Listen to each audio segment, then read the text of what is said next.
علیہ السلام نے ارشاد فرمایا کہ خیر النکاح ایسر ہو، بہترین نکاح وہ ہے جس میں آسانی ہو، جو آسان ہو، یعنی نکاح بہترین وہ ہے جس میں آسانیاں ہوں۔ اور دوسری حدیث ہے سیدہ عائشہ سے، سرکار نے فرمایا کہ بہترین نکاح وہ ہے جس میں مشقت کم ہو، یعنی نکاح مختصر ہو اور آسان ہو تو وہ سب سے بہترین نکاح ہوتا ہے۔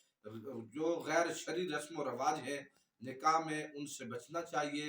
اور آج کل ہمارے زمانے میں جو بلا ضرورت اور بے جا شرائط عائد کر دی گئی ہیں اور نکاح کو بہت مشکل بنایا جا رہا ہے، یہ ختم ہونی چاہیے اور نکاح کو آسان کرنا چاہیے، تاکہ یہ ہر ایک کے لیے مشکلات پیدا کرنا یہ ٹھیک نہیں ہے، بلکہ آسان ہو تاکہ ہر کوئی بآسانی یہ سنت بھی ادا کر سکے۔ اور اس دور میں جو موجودہ صورتحال ہے، تاکہ ہر کوئی گناہوں سے اور فحاشی اور بے حیائی اور عریانی سے بچ سکے۔ اللہ رب العزت ہمیں شریعت کے مطابق سارے کام انجام دینے کی توفیق عطا فرمائے۔